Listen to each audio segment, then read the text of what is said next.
Today's Spotlight is brought to you in part by presenting sponsor, Busey Bank. Busey, your dream, our promise. Welcome to Spotlight. I'm your host, Jane Wernette. Today I'm joined by three local nonprofits, Compudopt Chicago, Turning Pointe Autism Foundation, and the HSS-USA Naperville Aurora chapter.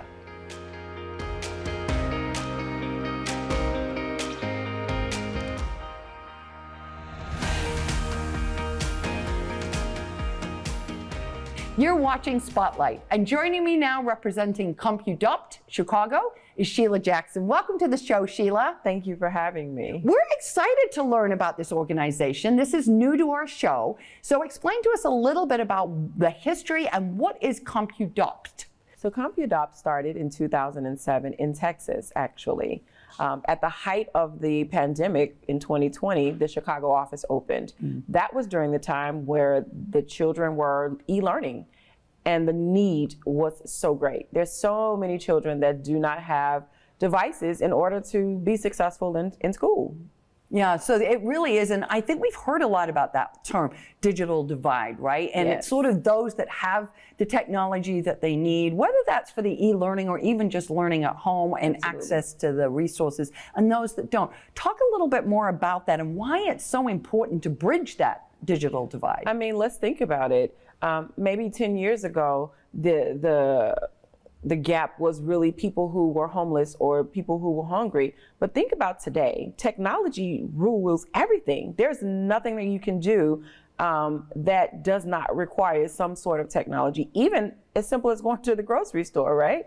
And so what Compudopt wants to do is pay it forward. The children are our future, right? And so putting those devices in the hands of the children that need it is something that is very near and dear to our hearts. Okay. Well, and I think too, we talk a lot about education is the great equalizer, but without the technology, the access to education, you don't have that equalizer, correct? I mean, it's a twofold piece. Like, not only are you not able to really function, but you cannot learn without a device in hand to do so, and the ability and wherewithal of how to use the device. Right, right. It's not just having the tool, it's knowing how to use it. That's exactly right. Yeah, so talk a little bit, Shelia, about some of the educational programming that you offer.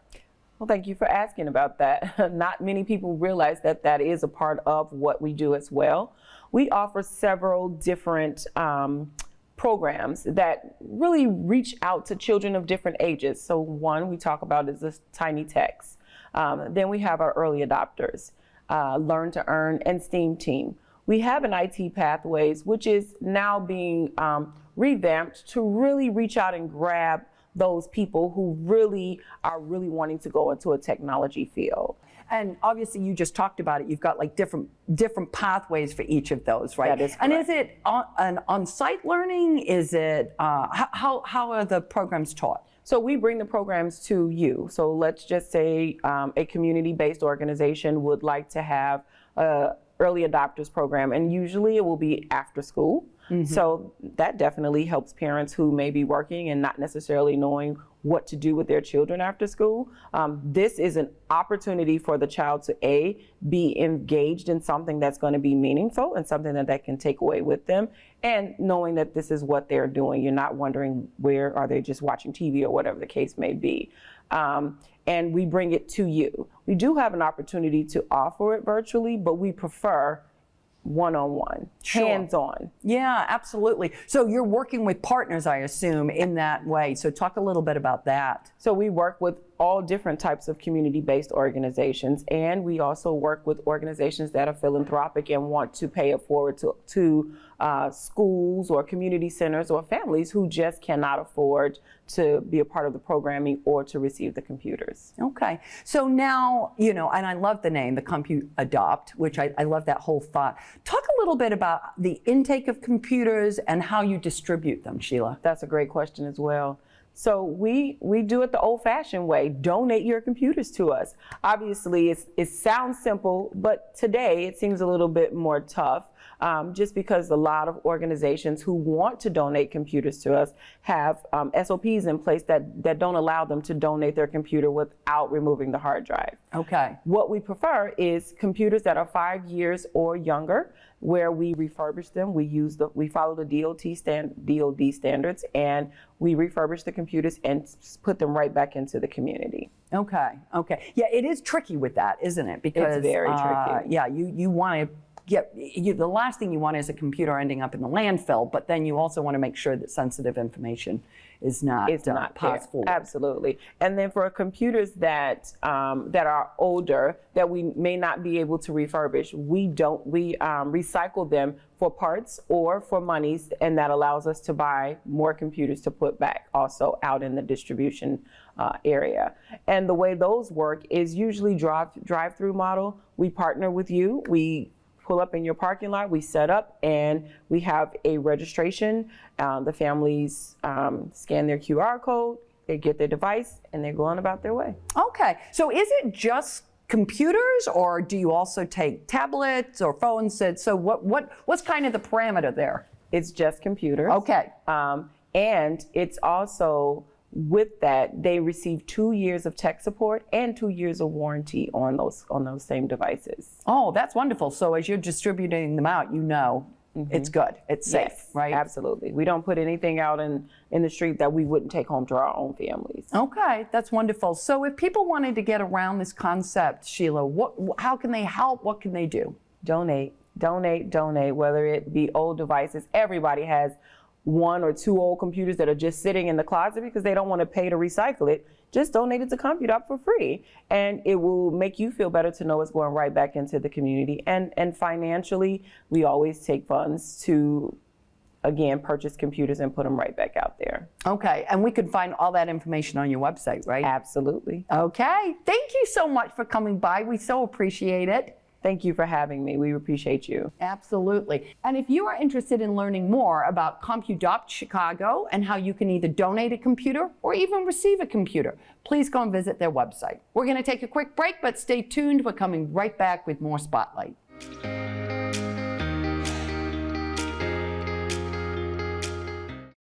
Since Busey Bank first opened our doors in 1868, we have built upon a tradition of close relationships and broad financial capabilities. Our experienced team provides the highest level of personalized service to ensure we accomplish your goals, simplifying your wealth management and business lending needs and ensuring a legacy for generations. Building business, growing wealth since 1868. Member FDIC.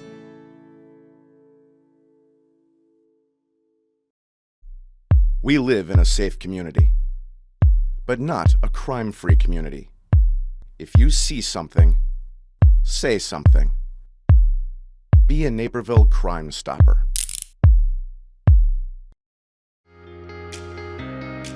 If you're just tuning in, you're watching Spotlight. I'm your host, Jane Wernette, and joining me now from Turning Pointe Autism Foundation, Carrie and Gia. Welcome to the show. So nice to have you both with us. So I'm going to start right off with you, Carrie.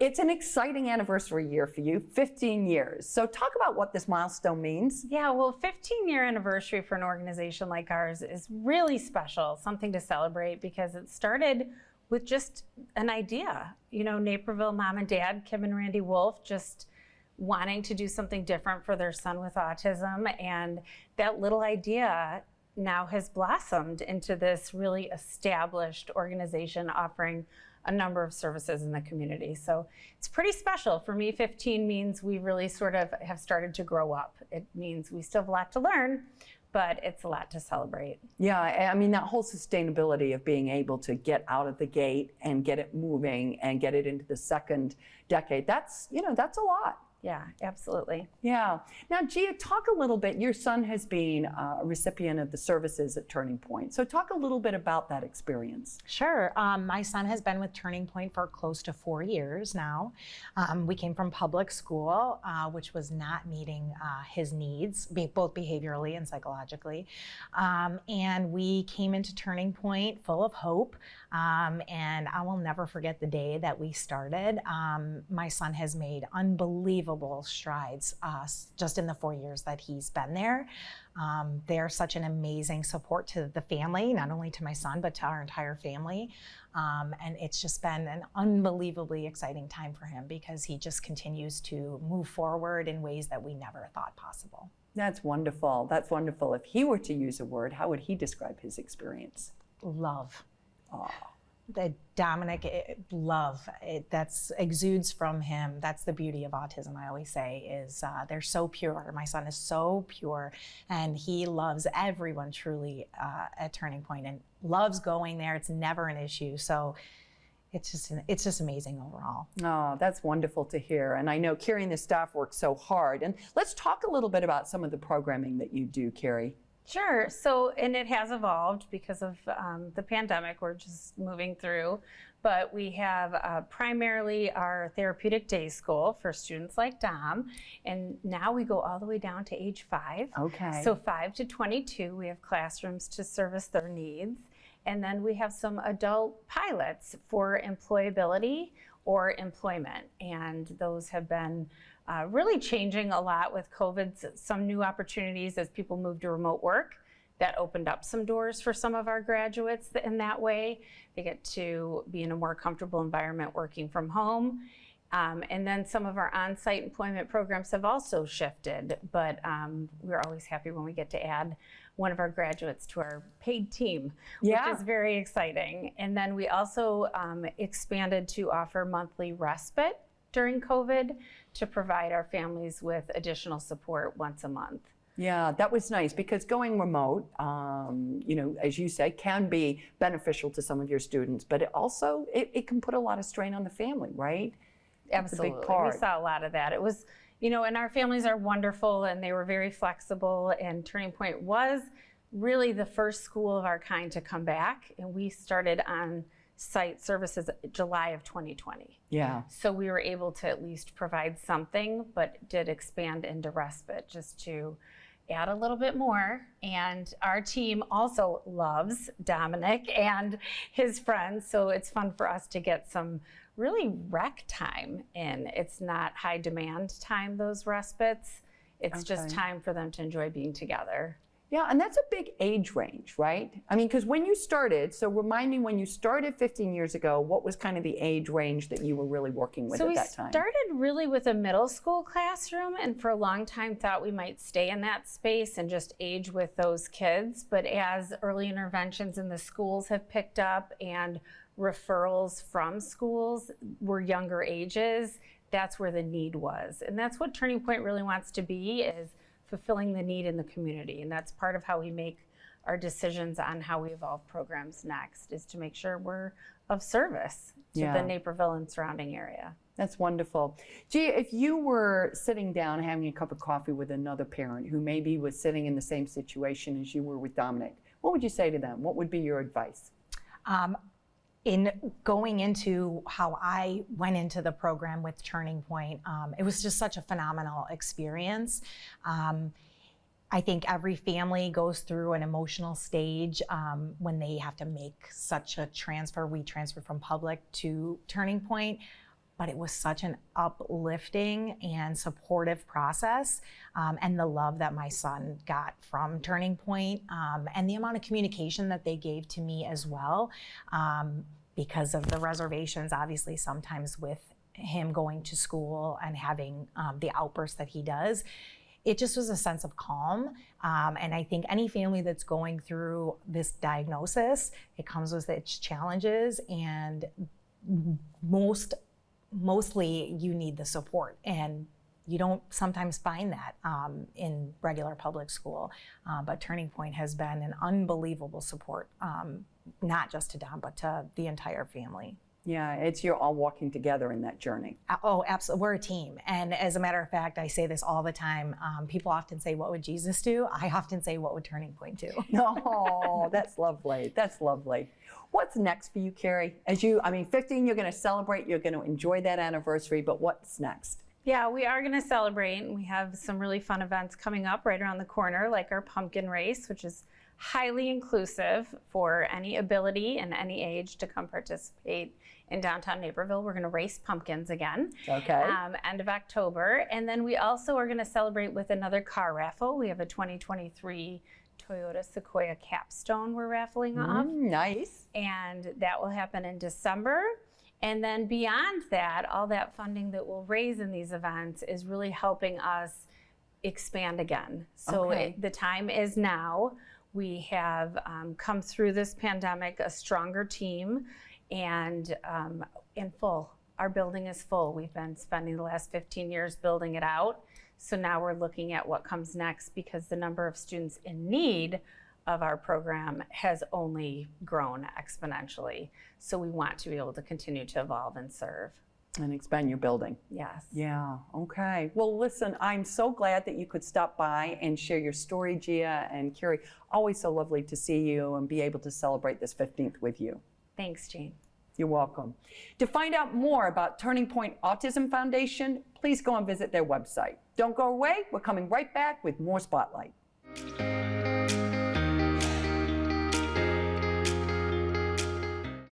Since Busey Bank first opened our doors in 1868, we have built upon a tradition of close relationships and broad financial capabilities. Our experienced team provides the highest level of personalized service to ensure we accomplish your goals, simplifying your wealth management and business lending needs and ensuring a legacy for generations.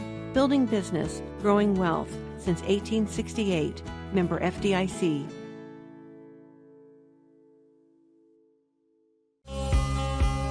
We all have a story to share, stories others can relate to, whether moments of sorrow or of hope and inspiration, whether a story of struggle or a moment of victory.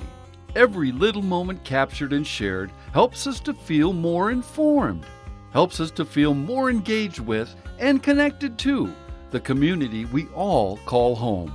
Every little moment captured and shared adds up to something greater.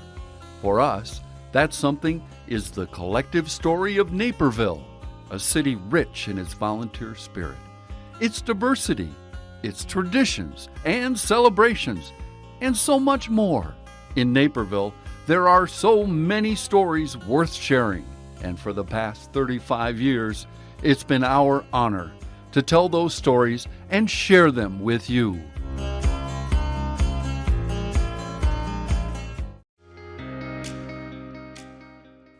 Welcome back to Spotlight. And joining me now from HSS-USA, the Naperville Aurora chapter, are Balaji and Ranju. So nice to have you both with me. And may I say, I love your outfit. It's absolutely gorgeous. I'm going to start with you, Ranju. Talk to me a little bit about what is HSS and how did you become involved? Sure. Thank you for having us. HSS is a 501c3 nonprofit organization. HSS stands for Hindu Swayam Sevak Sangh. So Hindu represents the Hindu Americans. Swayam Sevak means self-inspired volunteers, and Sangh means the association. HSS was started in 1989, and now today we have more than 225 branches across the US in 35 plus states. The main goal of the organization is to practice, preserve, and instill the Hindu values in ourselves.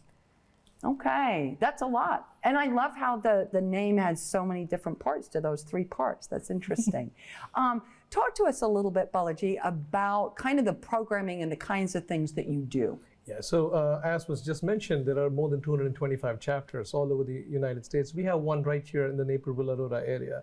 So we meet every Sunday, usually at 3:30 in the afternoon. And it's like a Sunday school. So basically, the idea here is to have something that's wholesome for the mental, physical, and spiritual development of individuals. So typically what happens is, keeping in line with this, once we get to the school, we have these exercises, the physical exercises that we perform, and this is followed by very sincere and severe yoga. Okay. Yeah. So I must mention here that all the activities that we do is for the entire family. So you have children, parents, and grandparents that can all be a part of this. And after this, we play games. Now, I know games for adults is not something that you would typically expect, but given the fact that there is a child in every human being, we have a lot of fun. It's very competitive. There's a lot of fun activities going on around here, but at the same time, it teaches these subtle lessons of team spirit, helping someone else in a game, through a game. Absolutely. And then once we're all tired, we sit down and we have intellectual activities. So it can be a discourse, it can be the topic of the day, something that has to do with Hindu values, and that's how we usually go. And then for the spiritual reasons, we all come down together and we chant a prayer, all of us together, before we disperse. And that's what a typical 90-minute session will look like every Sunday. Okay, and that's, I mean, and I'm a big game player. I love that because I do think there's so much that can be learned through playing what seems like fun games, but there's ways to get a lot of meaning out of that. Absolutely, that's the whole idea behind the games over here in this case. It's fun as well as, you know, the subtle lessons that we can learn. Yeah, absolutely. Now, Ranju, okay, the social and cultural organization, how does it contribute to the community? So we do many activities in the community. So I can mention a few of them. One is the Sun Salutation Yogathon, which we call as Surya Namaskar Yajna. So we do it typically every year in January, which is a good time after the winter break, right? When people try to lose some pounds, make some New Year resolutions. Yes. So Yogathon is a mind-body technique, and it is done along with the breathing techniques. So we not only do it in our regular Sunday school, but we have taken it to some 203 and 204 schools as well. Nice, nice. And so you're working with the schools doing this? Yes, we go there and we take some sessions there. Okay, nice. Yeah. Another thing that we tend to do is the Guru Vandana. Now, Guru Vandana means Teachers Appreciation. Now, this coincides with the Teachers Appreciation Week, which is usually celebrated in the first week of May all around the country. So the Guru or the teacher has a very important role to play in the Hindu culture. So what we try and do during this time is the children of the HSS, as well as other Hindu organizations, they invite the teachers, typically here from District 203 and 204, and they honor these teachers in the Sunday school. So this has been generally very well appreciated because we have had hundreds of teachers, school principals, IPSD school board members that have come and joined these events. And you know, it's a fun event, cultural event, and it's something that we do to honor the teachers here. Yeah, that's lovely. Another event that we do is the Raksha Bandhan. So in Sanskrit, that means Raksha means protection and Bandhan is the bond. So typically we tie it between the brother and the sisters, but here at HSS, we celebrate it as a Universal Oneness Day, and we tie bracelets to the fire, police, and the civic officials. Yeah, and I know we covered that story. That was fascinating. I mean, I love that you're sharing your culture and including everybody and really explaining. I think that's such an important part, right, of bringing unity together is understanding. Absolutely. I think that's the Hindu philosophy is based on the principle of Vasudeva Kutumbakam, or the whole world is one family, which is why it's essential that we take this to the world community. Yeah. So talk a little bit about some of the service projects, because I know that's important and that's a big part of giving back and being of service, right? So tell us a little bit about some of those. Yeah, absolutely. So seva or service is an important component of a value system of Hinduism. So it's important for us to understand that we don't live only for ourselves, but we have to contribute back to the community. And Diwali is one of the most major Hindu festivals. It's celebrated with a lot of grandeur and gaiety. So what the HSS, as well as several of its partner organizations, have done is to have combined Seva and Diwali. And typically Diwali is a festival of lights. The lighting of a lamp basically drives away the darkness. What we have realized during the pandemic and even post-pandemic is that it's hunger. That's the darkness that's developing, that's enveloping the community. So if there is some way we can help chase away this darkness by lighting the lamp. And the lighting of the lamp here would be to collect food. So what we have done is gone to the community, asked them to donate food, and collectively, nationally, the organization has donated more than 500,000 pounds of food last year. That's a lot of food. That's a lot of food with Yes. around 490,000 meals. And over here in the local area, we've been able to donate to the Interfaith Pantry in Aurora, the Mary Wilkinson Pantry, as well as Loaves and Fishes here in Naperville. Yeah, that's a wonderful way, and I love how you're sort of weaving these different thoughts together into what's important and what we're seeing in our community, right? Right. Which I know the amount of people that have food insecurity today is significantly greater than it was when we went into the pandemic. That's right. Yeah. So, Along with this, we also do Adopt a Highway and Adopt a Dream. So in Hinduism, in Hindu Dharma, we see divinity in nature. So we want to make sure that we keep our surroundings clean, and we take a great pride in doing that. Yeah, and that's been important. Well, and certainly very recently we've had quite a lot of rain, and if those drains are not open, right, Yes. we're going to see some problems there. Right. And we do involve the teenagers in this. Yeah. So that way they learn the sense of responsibility along with the sense of belonging that they need to give back to the community. Right. I think that, for all of us, right, that's such an important part, because I don't think you wake up as an adult and suddenly realize you need to be of service. That's something that has to be taught. Absolutely. And certainly in the teenage years is a great time to instill those values. Right. That's true. Yeah. So now tell me about how we get involved. Yeah. So I joined the organization around 17 years ago, and it's benefited me greatly. I mean, I've learned these subtle leadership skills, the discipline, the need for us to give back to the community. My older son was 2 years old when he started coming to the organization. Now he's involved in community activities himself. So I think it's benefited me greatly, and it's done through a lot of fun, through these weekly activities. So I think it's a great opportunity for others to come and join as well. And what's unique about the HSS is that there is no registration, there's no application form. You walk in through that door, and somebody will come and receive you, and now you're a part of the HSS family. That's lovely. And that's how we do it. And it's not only for the Hindu community alone. We have already mentioned a series of events that we do. If there are other organizations that believe that they could partner with us, because remember, it's more hands the merrier, correct? Right. There is a need to do more.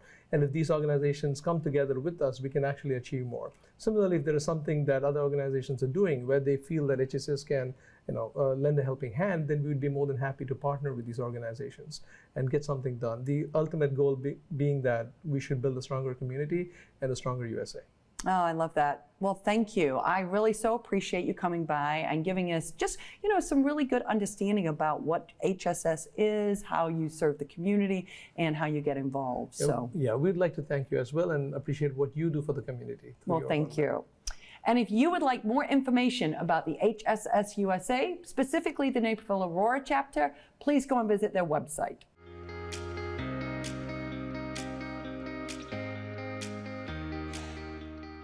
I'd like to thank all of my guests for joining us on Spotlight, and our friends at Busey Bank for their generous sponsorship of today's show. To learn more about the organizations featured on today's episode, please go and visit our website at nctv17.org. And to stay informed about what's happening in our community, sign up to receive our daily news updates and like and follow us on Facebook. For Spotlight, I'm Jane Wernette. Thank you for watching. Today's Spotlight is brought to you in part by presenting sponsor, Busey Bank. Busey, your dream, our promise.